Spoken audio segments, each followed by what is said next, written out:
Thank you, Mr. Speaker, and thanks to my colleague from Utah. I also want to thank the Chairman of the Natural Resources Committee, Mr. Hastings, and the Ranking Member, Mr. Markey, and especially thank the Chairman of the Subcommittee on Energy and Minerals, Mr. Lambourne, and the Ranking Member, Mr. Holt. We worked together on this, and I'm very proud of the outcome.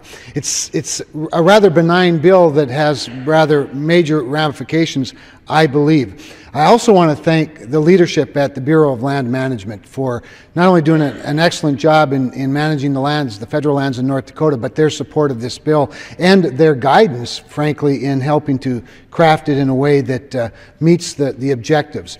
The Energy Policy Act of 2005 established a federal permit streamlining pilot project to improve the processing of oil and gas applications for drilling on federal lands.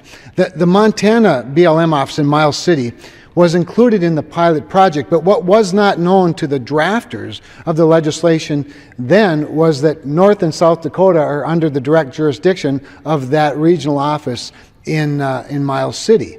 So without the word Dakotas in the Energy Policy Act, North Dakota was excluded from this pilot project. That in normal times may not be all that important, but as it turns out, North Dakota is in the heart. It really is the heart of the largest oil play and the most exciting oil play going on the continent. So the streamlining process itself, I think, deserves some explanation.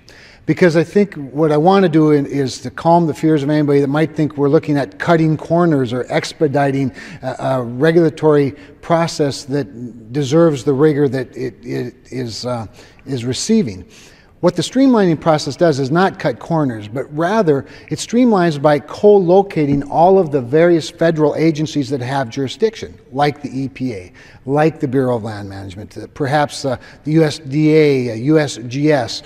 And by co-locating them, you actually not only enjoy the efficiency of everybody working together in the same place, but you actually get some synergy as well, because you have the experts in the same room on the same plot of land at the same time.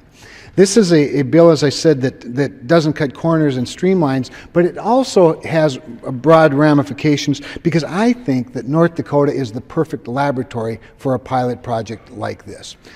And the reason I say that is because there's high demand for processing and a lot of applications for drilling on very few acres. North Dakota is blessed to largely be private and state land, not much federal land. But there are about 2 million federal acres that BLM has direct oversight of. That is to say, mineral acres, 2 million mineral acres. And there are over 700 permits or applications for permits to drill on that small plot of land. In North Dakota, the average number of days for getting a permit processed by the state regulatory body is about 20 days. For the federal lands, it's anywhere from 225 to 300 or more days. That's too much.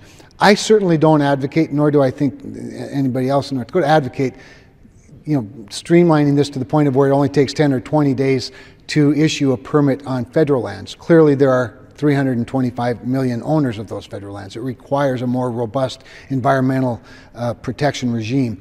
But we can do better than that, and I think we ought to do better than that. I think the North Dakota experiment is one that people will look back on and say, that's the way to do it, that's the right way to do it. We in North Dakota care a great deal about our land and about our water and about our air, and we look forward to working closely with the federal officials who have an equal care and making this work. I might also just add that the similar bill was passed last year in the Senate. It did not get a hearing in the House.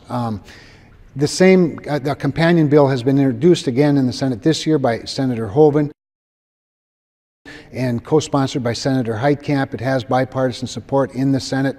It has passed. The committee over there has not gotten to the floor yet. So again, I appreciate the leadership that the chair and the ranking members have provided on this, and urge my colleagues to pass this important bill.